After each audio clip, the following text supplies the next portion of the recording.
ಪ್ರಭು ಕ್ರಿಸ್ತರಲ್ಲಿ ನನ್ನ ಒಲವಿನ ಸಹೋದರ ಸಹೋದರಿಯರೇ, ಇಂದು ನಾವು ಆಗಮನ ಕಾಲದ 4ನೆಯ ಭಾನುವಾರದಲ್ಲಿದ್ದೇವೆ.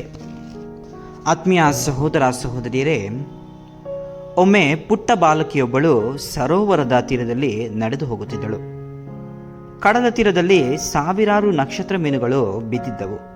ಕಳೆದ ರಾತ್ರಿ ಭಾರೀ ಮಳೆಯ ಕಾರಣದಿಂದ ಎಲ್ಲ ಮೀನುಗಳು ಆ ಬಿರುಗಾಳಿಗೆ ಕಡಲ ತೀರದಲ್ಲಿ ಬಿದ್ದು ನರಳಾಡುತ್ತಿದ್ದವು.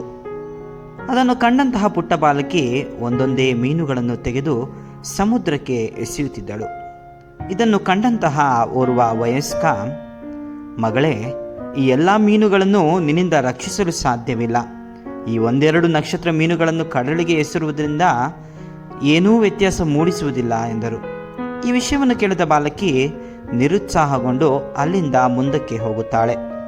ಮರಳಿ ದಾರಿಯಲ್ಲಿ ಬಿದ್ದಿದ್ದ ನಕ್ಷತ್ರ ಮೀನುಗಳನ್ನು ತೆಗೆದು ಕಡಲಿಗೆ ಬಿಸಾಡಿ ಹಿಂತಿರುಗಿ ಆ ವಯಸ್ಕನನ್ನು ಕಂಡು ನಗುಮುಖದಿಂದ ಹೇಳುತ್ತಾಳೆ, ತಾತ, ಈ ಒಂದು ಮೀನಿಗೆ ಜೀವದಾನ ಮಾಡುವುದರ ಮೂಲಕ ಆ ಮೀನಿನ ಜೀವನದಲ್ಲಿ ನಿಜವಾಗಲೂ ವ್ಯತ್ಯಾಸವನ್ನು ಮೂಡಿಸಿದ್ದೇನೆ ಎಂದು ಹೇಳುತ್ತಾಳೆ.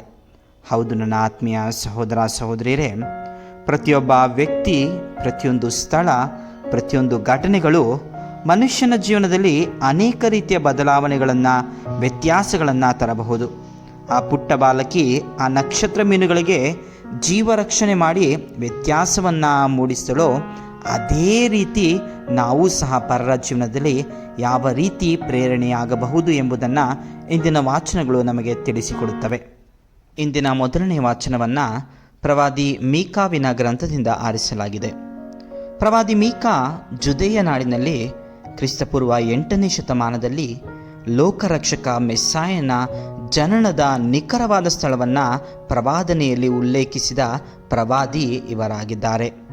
ಜುದೇಯ ನಾಡಿನಲ್ಲಿದ್ದ ಹಲವು ಕುಲಗಳಲ್ಲಿ ಎಫ್ರಾತವು ಇಸ್ರಾಯೇಲರ ಒಂದು ಕುಲವಾಗಿತ್ತು.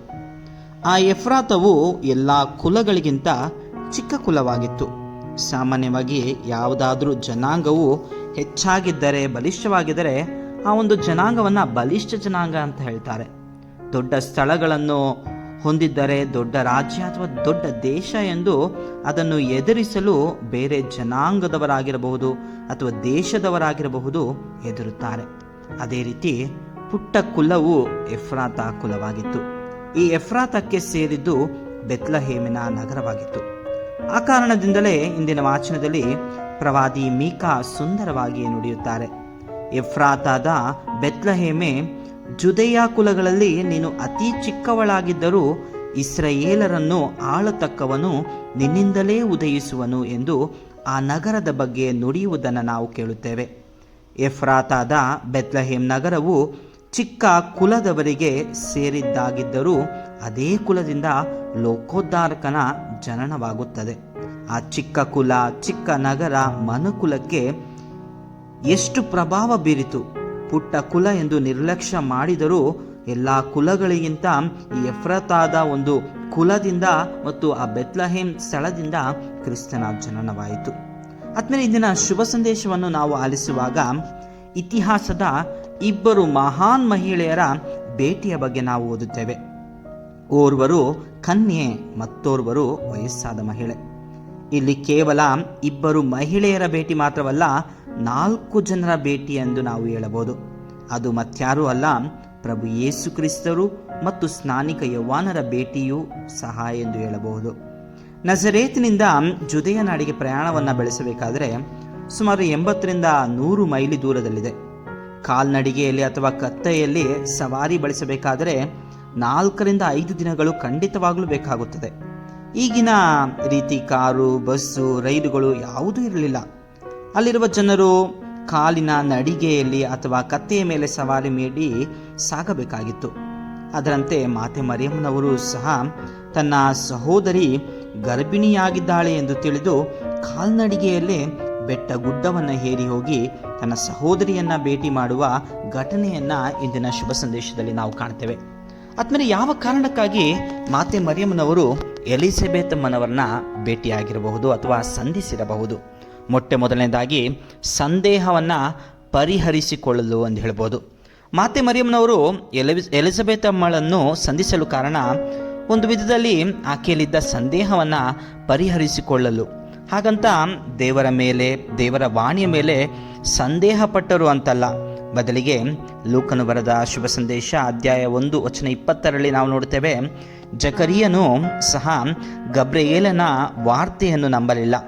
ಅದರ ಪರಿಣಾಮವಾಗಿ ಮಗುವಿನ ಜನನದ ತನಕ ಮೂಕನಾಗಿಯೇ ಉಳಿದರು. ಆದರೆ ಮಂಗಳ ವಾರ್ತೆಯ ಸಮಯದಲ್ಲಿ ಗಬ್ರಿಯೇಲ್ ದೂತರ ವಾರ್ತೆಯನ್ನು ತಾಯಿ ಮರಿಯಮ್ಮನವರು ಅಪಾರವಾಗಿ ನಂಬುತ್ತಾರೆ. ಮತ್ತು ದೇವದೂತನೇ ಸ್ವತಃ ಲೂಕನು ಬರೆದ ಶುಭ ಸಂದೇಶ ಅಧ್ಯಾಯ 1:36 ಬಹಳ ಸುಂದರವಾಗಿ ಹೇಳ್ತಾರೆ, ನಿನ್ನ ಸಂಬಂಧಿಗಳಾದ ಎಲಿಜಬೆತಳ ವಿಷಯವನ್ನು ಕೇಳು. ಆಕೆ ತನ್ನ ಮುಪ್ಪಿನಲ್ಲೂ ಒಬ್ಬ ಮಗನನ್ನು ಹೆರಳಿದ್ದಾಳೆ.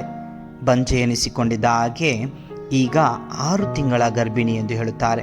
ಈ ಘಟನೆಯ ಮೂಲಕ ದೇವರಿಂದ ಎಲ್ಲವೂ ಸಾಧ್ಯ ಎಂದು ತಿಳಿಯುತ್ತದೆ. ಎರಡನೆಯ ಕಾರಣ, ಸೇವೆಯನ್ನ ಮಾಡಲು.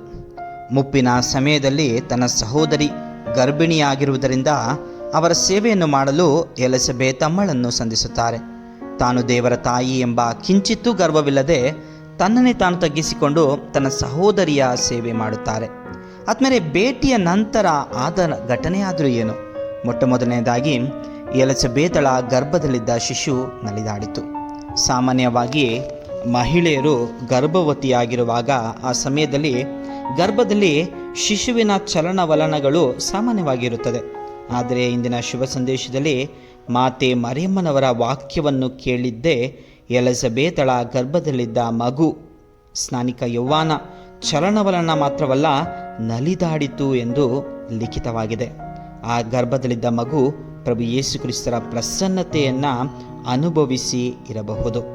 ಹಳೆಯ ಒಡಂಬಡಿಕೆಯಲ್ಲಿ ದೇವರ ಮಂಜೂಷವನ್ನು ಮೆರವಣಿಗೆಯಲ್ಲಿ ತರುವಾಗ ದಾವೀದ ಅರಸನ್ನು ಕುಣಿದಾಡುತ್ತಾ ಆಹ್ವಾನ ಮಾಡಿದನು.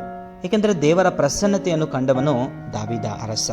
ಅದೇ ರೀತಿ ಸ್ನಾನಿಕ ಯೌವನನು ತನ್ನ ತಾಯಿಯ ಗರ್ಭದಲ್ಲಿರುವಾಗಲೇ ಕ್ರಿಸ್ತನ ಪ್ರಸನ್ನತೆಯನ್ನು ಪಡೆದವರು ಇವರಾಗಿದ್ದಾರೆ. ಎರಡನೇದಾಗಿ ಆತ್ಮೀಯರೇ, ನಾವು ನೋಡಬಹುದು ಎಲಿಸಬೆತಳ ಹರ್ಷೋದ್ಗಾರ. ಕರುಳ ಕುಡಿ ಕುಣಿದಾಡಿದೊಡನೆ ಹರ್ಷದಿಂದ, ಸ್ತ್ರೀಯರಲ್ಲೆಲ್ಲ ಧನ್ಯಳು ನೀನು, ನಿನ್ನ ಕರುಳ ಕುಡಿಯು ಧನ್ಯ, ನನ್ನ ಪ್ರಭುವಿನ ತಾಯಿ ನೀನು, ನನ್ನ ಬಳಿಗೆ ಬಂದದ್ದು ಅದೆಂಥ ಭಾಗ್ಯ ಎಂದು ನುಡಿಯುತ್ತಾರೆ.